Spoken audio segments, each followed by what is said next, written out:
Capote fue la película en la que quizás se vio la mejor versión de Philip Seymour Hoffman, incluso le valió el Óscar en el 2006 y por eso busqué a alguien que haya trabajado en esta película. Hablé con Kimmel, el director de fotografía, que me contó cómo fue ayudarlo a transformarse en este personaje y el desafío que implicó, además de lo que significó para él poder ver tan de cerca una interpretación como la que hizo Philip Seymour Hoffman para este rol en Capote. We now return to Mira Akien and Contré with our latest interview. It was a lot more of a big deal for Phil Hoffman to be playing a real character than it was in any way for me to be shooting a movie about a real character, because Phil had never played someone who was in existence before. He creates character. Hello, my name is Truman Capote. For him, it was challenging, and we were all in that together, but helping his process, doing the tests, figuring out how to make him look physically smaller, figuring out what lensing helped him to look like Truman as opposed to the opposite. You know, those were things that we were all involved in. Wardrobe, lighting, lensing, the casting of other actors in a lot of scenes in that movie, because Phil is actually taller than Catherine Keener. So in a lot of scenes, Keener's up on boxes when she walks next to him. And we, you know, I felt strongly that if you sell certain things in the beginning of a film, you don't have to sell them through the whole movie. So the early scenes, it was more important to get certain things to be established, and then you could back off on them. And it holds true. I mean, we weren't as worried about that stuff later in the film as we were in the beginning. Yeah. I think you create a language and you create an understanding and you establish certain things. And then, you know, it's like a location. If you start a movie in a big snowy exterior and then you go into a house, you don't have to sell snow outside every window. Have you read the article about the killings in Kansas? I think that's what I want to write about. It's sort of a part of the zeitgeist of America. For, you know, if you read it all, you've probably read it.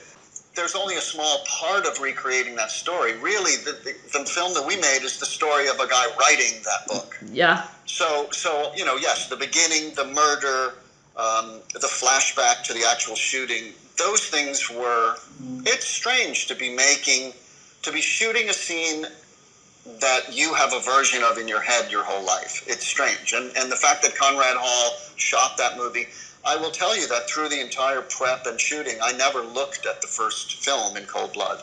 I reread the book when we were in prep, but I didn't see any reason to watch the film because, first of all, that film is the story that the book is also telling. So it's not the same thing. And also, I know that I'm influenced by that film along with all the other work Conrad Hall had shot. And so you don't need to turn up the volume of that in your consciousness. You just really need to be inspired the way that you are and be true to the story you're telling. And I remember when I broke down how I wanted to shoot the murder scene where you have the flashback and you actually see him firing the gun.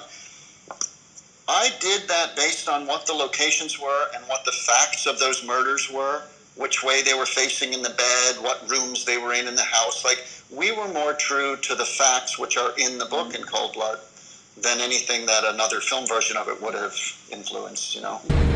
When I think how good my book can be, I can hardly breathe. He'll be dead by September. I'm going to help find you a proper lawyer. Thank you. I'll tell you a sort of sad anecdote to that, which is that when Phil died and we had a memorial for him in New York, which was held in a church with everybody in the business, everybody, from theater to film to friends of his. I mean, it was an incredible gathering of people.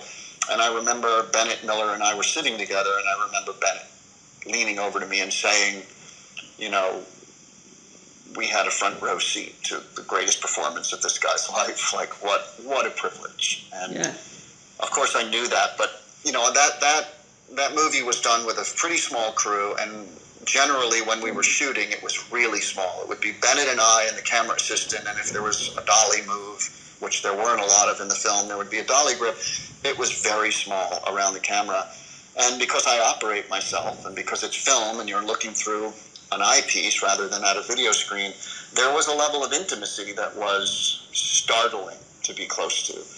A lot of that movie was shot quite close. All the prison stuff, you know, I'm 4 feet at the most from Phil. Yeah. So you literally are watching this explosion of talent magnified through an eyepiece live while it's happening. And it was one of the few times in my career that I really felt it while it was happening. I've decided on a title for my book, In Cold Blood. I'd done enough and I'd seen enough that while we were shooting, I remember looking at the work he was doing every day and feeling in absolute awe of the privilege of being there.